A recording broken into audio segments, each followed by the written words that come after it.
Couple thoughts on this weekend, July 4th.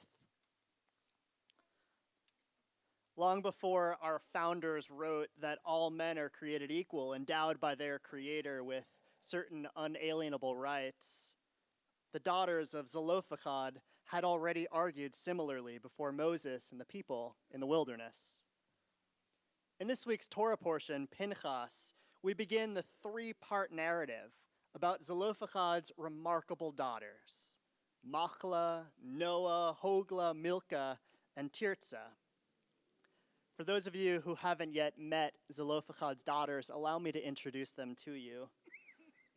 The women are most known for bravely and successfully defending their right to inherit their father Zelophehad's property after he died. We're first introduced to them in Numbers 27, when the sisters challenge Moses and the elders about an unjust law that allows sons to inherit property, but not daughters. Since their father died in the wilderness and had only daughters and no sons, they petitioned to inherit their father's property rather than it being absorbed by his clan and not passed on to his own children. Without the luxury of precedent and understanding that he was not the ultimate judge, Moses brought the case to the Eternal for an answer to the daughter's plea. Without skipping a beat, God unequivocally supported the sisters, instructing Moses to transfer their father's share to them. A victory often celebrated by modern scholars as marking a new chapter in history, a landmark in women's rights regarding the inheritance of land from those days until now. As one modern commentator explains, for these women, heirs of Egyptian slavery, put under laws that frequently favored men, they dared to go out from their living places, from their social spaces, from the destiny imposed on them, and they were rewarded by God for their bravery and for their action. This text is also often cited as proof of what Rabbi Jonathan Sacks called the egalitarian impulse in Judaism. From the very beginning of our story, Judaism has championed equity and justice for all. From the very beginning, literally the first chapter. In the creation narrative, when God created humankind, you know this, God created us all, B'Tselem Elohim, in the image and likeness of God. According to the Mishnah, this was to teach that anyone who destroys even a single life is considered by Scripture to have destroyed an entire world. And anyone who saves a life is as if they have saved an entire world. And also to promote peace among all of the creations, that no one would be able to say that my ancestors are greater than yours. Meaning we are each of infinite value. Me, you, all people created in the divine image, possessing a holy soul breathed into us by our Creator. And Rabbi Sacks offers a powerful addendum. We are all created B'Tselem Elohim, even someone not in my image, whose color, culture, caste, or class are unlike mine, is still in God's image. This, rather than any secular philosophy, is the basis for the ideas of equality, liberty, and justice in the West. Fast forward with me in Torah to the Sinai narrative in Exodus for further proof of Judaism's proclivity for egalitarianism. We read in Parashat Nitzavim, which we will again read these high holy days only 10 weeks from now. Atem nitzavim hayom kulchem. You stand here this day, all of you, before your God. You tribal heads, you elders, and you officials, all the men of Israel, you children, you women, even the stranger within your camp, from wood chopper to water bearer.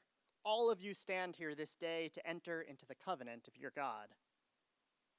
Notice how Torah paints a picture of the entire people, men, women, and children, young and old, regardless of social standing or wealth, absolutely everyone standing united before their God, all worthy of a relationship with the divine.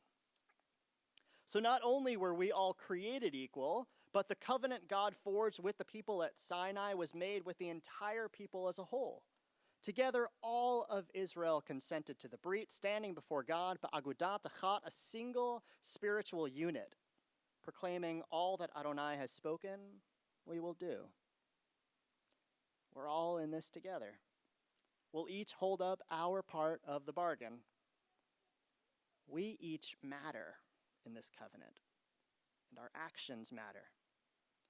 Dare I say it out loud, we can each save the world. Remember Machla and Noah and Hogla and Milcah and Tirzah, Zelophehad's daughters? You with me? They understood this when they stepped out of their tents and stood up against an unjust law. Indeed, their actions marked a new chapter in history and provided a foundation for generations of history makers ever since.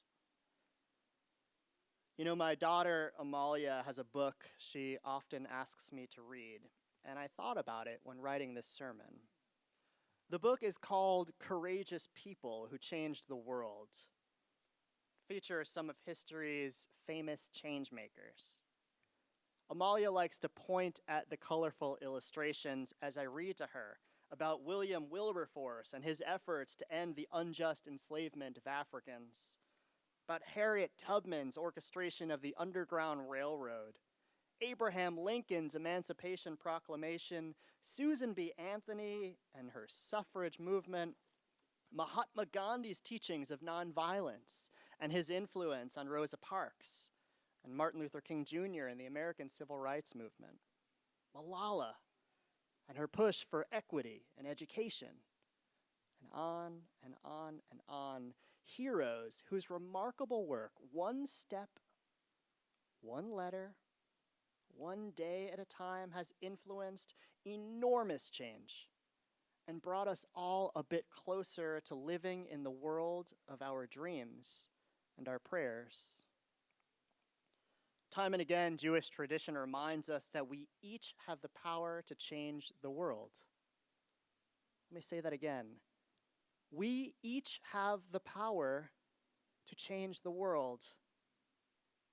I pray that each of us, by our actions, those seemingly small and large, work to emulate the greatness of Zelophehad's daughters in their championing of justice for themselves and for all the holy souls who came afterwards. May we walk in their ways, in the ways of the other courageous people we study and know, to help in our part of Tikkun Olam, the repair of the world, helping us to realize our tradition's messianic vision of a better world for all people, each of us children of God, moving us all a bit closer to achieving that other vision, that of our nation's founders, that we are all endowed by God with certain unalienable rights. But among those are life, liberty, and the pursuit of happiness. Ken Yehi Ratzon, may our actions merit that coming true. Shabbat Shalom.